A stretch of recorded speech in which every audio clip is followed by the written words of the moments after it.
Dear students, welcome to today's lecture. I hope you all are doing well and ready to learn something important. In this session, we will begin a detailed and systematic discussion on organization structure, which is one of the most fundamental concepts in management studies and organizational theory. Organization structure acts as the skeleton of an enterprise, providing shape, support and direction to all managerial and operational activities. In this lecture, we will systematically cover the introduction to organization structure, understand how structure acts as an enabler of organizational performance, examine its meaning and formal definitions, and analyze why structure is critically important for organizations. We will also explore relationship between organization structure and organizational culture and various forms of organization structure. Now that we have understood what this lecture will cover, let us begin with the basic introduction and see why structure becomes necessary as organizations grow. When an organization is newly established, especially a small business, the immediate managerial focus is survival, earning profits, acquiring customers, and sustaining operations. At this stage, organizational structure is informal. Employees often perform multiple roles and responsibilities simultaneously. They become what is commonly referred as to jack of all trades, handling tasks beyond their original job description. While this informal arrangement work well at a small scale, problems begin to emerge as the organization grows and more employees are recruited. Employees may start disputing responsibilities, arguing that certain tasks fall outside their job roles. Decision making becomes slow because the owner or manager is overstretched and unable to address all issues personally. Quality control may suffer due to lack of supervision and training mechanism. New employee may leave quickly because no one has the time to induct, guide or integrate them into the organization. Customer and supplier may not know whom to contact, resulting in lost businesses and operational inefficiencies. This problem arises because the organization attempts to function without a defined structure. Therefore, as complexity increases, there is a strong need to formally design an organization structure and represent it through an organizational chart, which clearly defines authority, responsibility, and reporting relationships. After understanding the background and need of structure, let us now understand the meaning of organization structure in a clear and academic manner. The term organization structure refers to the formal pattern of relationship among various positions and jobs in an enterprise, created with the objective of achieving organizational goals.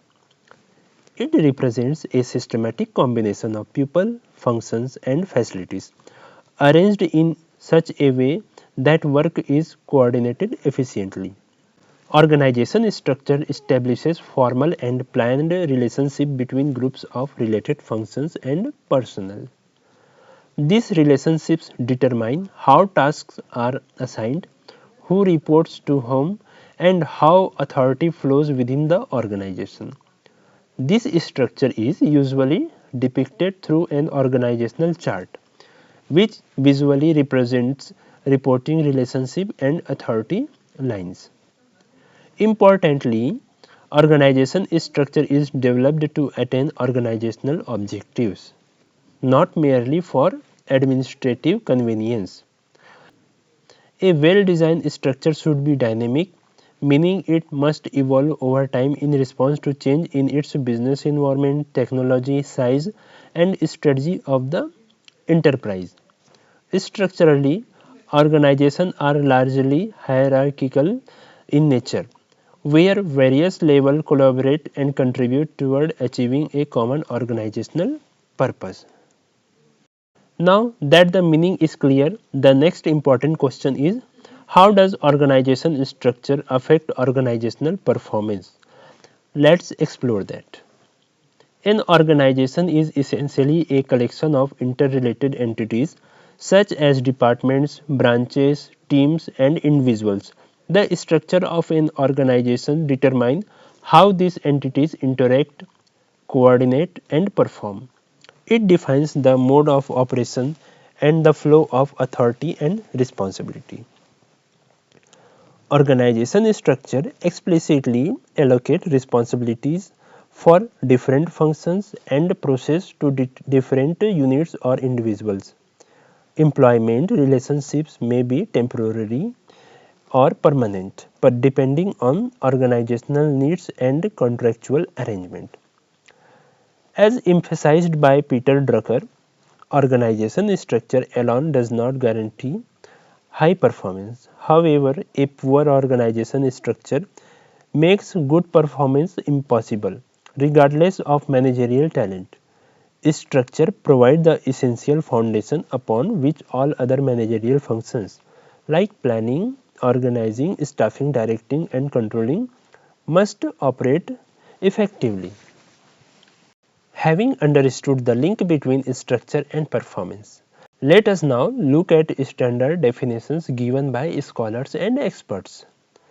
According to Carlisle, organization structure is the system of relationships, both formally prescribed and informally developed, that governs the activities of people who depend on one another for achieving common objectives.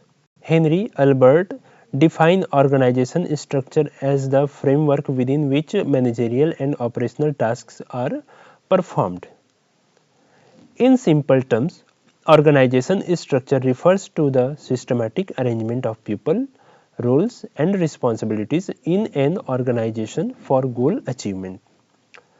Modern organizational success depends on several structural criteria such as decentralized reporting, flat hierarchies, transparency, speed of response, effective use of technology, and alignment with socio-economic conditions.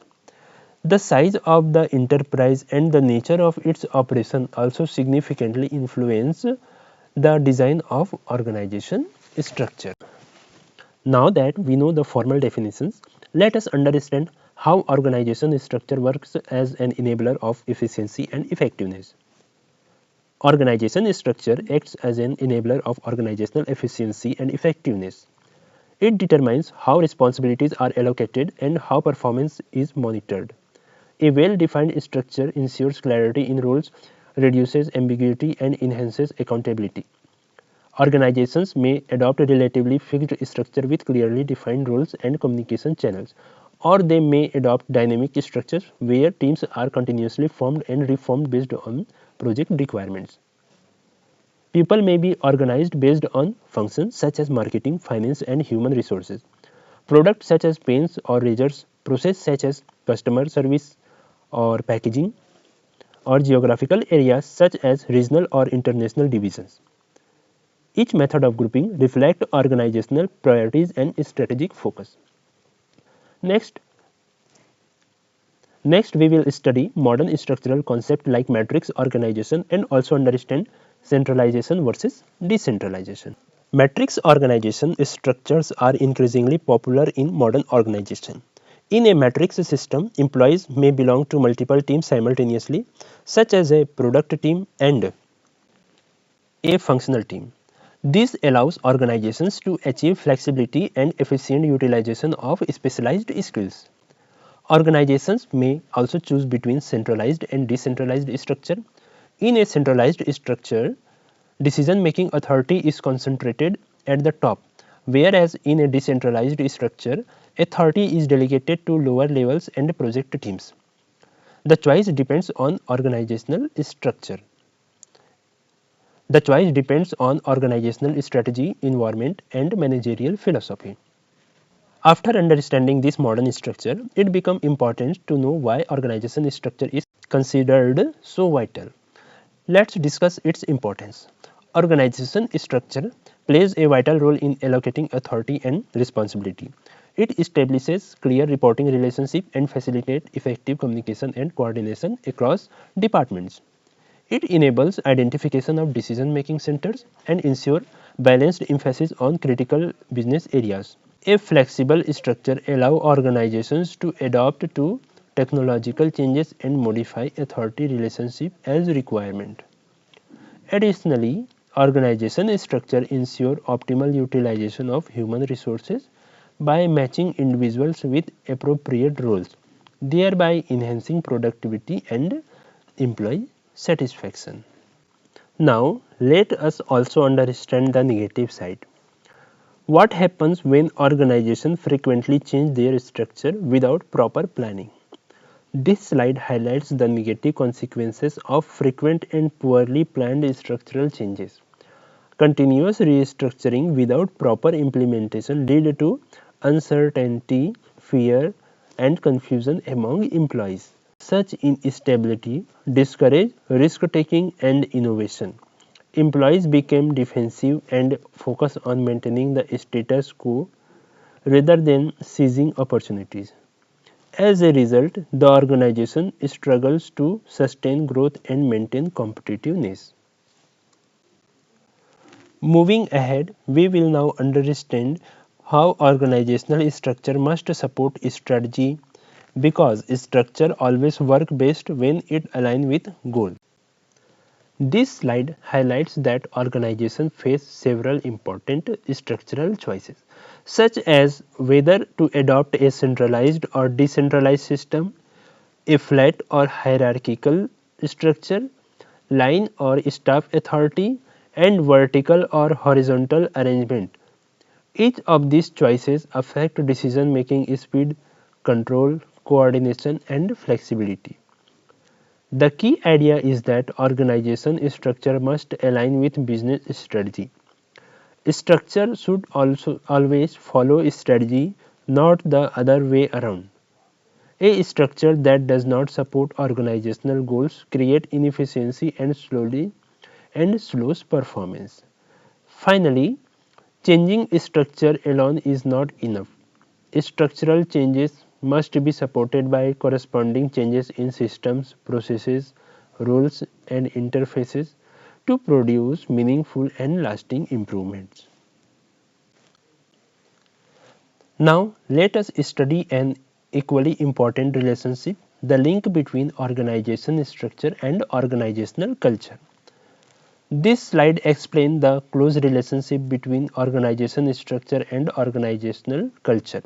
For a structure to be effective, it must be aligned with the organization's culture. If culture and structure do not match, employees receive mixed signal, leading to confusion and reduced effectiveness.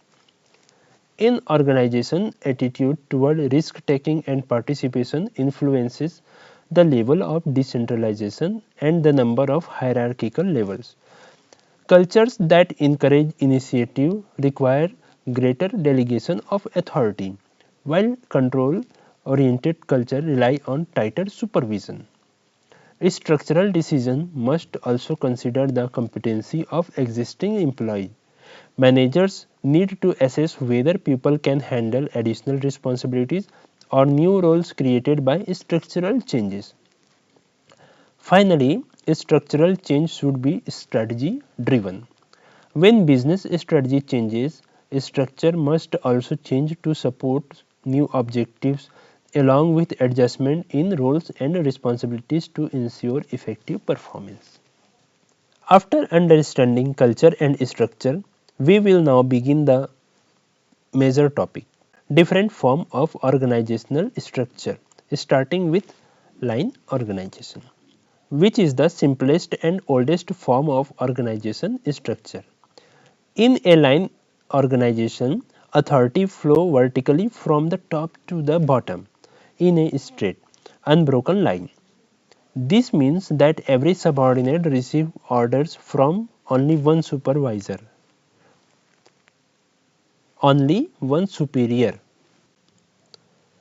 and responsibility and accountability flow upward in the same direct vertical manner. This structure strictly follows the principle of unity of command. Managers who exercise line authority are known as line managers or line officers.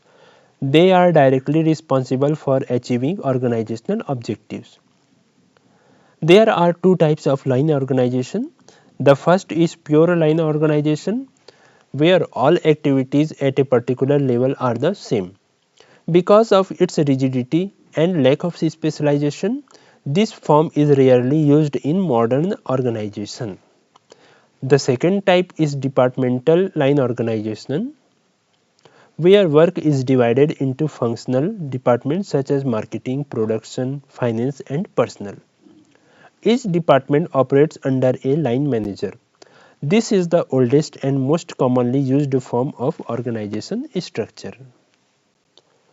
Now that we have understood line organization, let us see an improved version line and staff organization, where specialists support manager. The line and staff organization is an extension of the line structure. In this form, line manager retain direct authority and responsibility for operation, while staff specialists are appointed to advise and assist them. Staff personnel do not have command authority over line managers. Their role is advisory in nature. They provide expertise in specialized areas such as legal matters, finance, human resource, or research. This structure is suitable for large and medium-sized organizations where complexity requires expert guidance. However, it is not suitable for small organizations because maintaining staff specialists involve high operational cost. Next, we will study functional organization where authority flows through specialists rather than a single line manager. In a functional organization, authority flows through functional specialists rather than through a single line manager. Each functional expert has the authority to issue instructions within their area of specialization. For example, a production specialist can issue instructions related to production, while a finance specialist controls financial matters. Although this structure promotes specialization and efficiency, it is expensive due to duplication of authority and is therefore suitable only for large organizations with sufficient resources. Now let us understand a structure designed for special assignment, project organization, which is created for specific task and timeliness. A project organization is designed to accomplish a specific task or project. In this structure, specialists are temporarily drawn from different functional departments and assigned to a project team. Once the project is completed, the team is usually dissolved. This structure is suitable when the work is for a definite period and the target completion date is fixed. Project organization allows focused attention, better coordination, and timely completion of complex assignment. After understanding project organization, we will now explore the matrix or grid structure. A matrix which combines both project and functional approaches. A matrix organization, also called a grid organization, is a permanent structure designed to accomplish specific projects by using teams of experts from various functional departments. Employees in a matrix structure typically report to two authorities, a functional manager and a project manager. This structure combines the benefit of functional and project organizations. It is particularly suitable for industries such as aerospace, construction, advertising, hospitals, and academic institutions, where projects require interdisciplinary expertise. Next, we will study committee organization, which is based on collective discussion and group decision making. A committee organization consists of a group of two or more persons who may be appointed, nominated, or elected. The purpose of committee is to consider, discuss, decide, recommend, or report on matters assigned to it. Committees encourage collective decision making and are often used for policy formulation, coordination, and advisory roles. With this, we complete our discussion on organization structure. Now, let us quickly summarize the key point of today's lecture. To conclude, organization structure is the foundation on which all managerial and operational activities rest. It defines how authority flows, how responsibilities are assigned, and how people coordinate to achieve organizational goals. As organizations grow, informal arrangement create confusion and inefficiency, making a formal structure essential. A well-designed organization structure clarifies role, improve accountability, support communication, and enables effective decision making. We have seen that organization structure must be dynamic and strategy driven, acting as an enabler rather than a constraint. Different forms of structure such as line, functional, project, matrix, and committee exist to suit different organizational needs. In essence, a balanced organization structure strengthens coordination, enhance performance, and ensure long-term organizational effectiveness. With this, we complete our discussion on organization structure. Now let us quickly summarize the key point of today's lecture. To conclude, organization structure is the foundation on which all managerial and operational activities rest. It defines how authority flows and how responsibility are assigned and how people coordinate to achieve organizational goals. As organizations grow, informal arrangement create confusion and inefficiency, making a formal structure essential. A well-designed organization structure clarifies roles, improves accountability, supports communication, and enable effective decision making. We have seen that organization structure must be dynamic and strategy driven. We have seen that organization structure must be dynamic and strategy driven, acting as an enabler rather than a constraint. Different forms of structures such as line, functional, project, matrix, and committee exist to suit different organizational needs. In essence, a balanced organization structure strengthens coordination, enhance performance, and ensure long-term organizational effectiveness. Dear students, thank you for your attention. We will continue our discussion on organization chart in the next session. If you found this video is useful, please like and share it. And if you have any doubt related to this video, feel free to write them in comment box. We will try to our best to answer them. Thank you.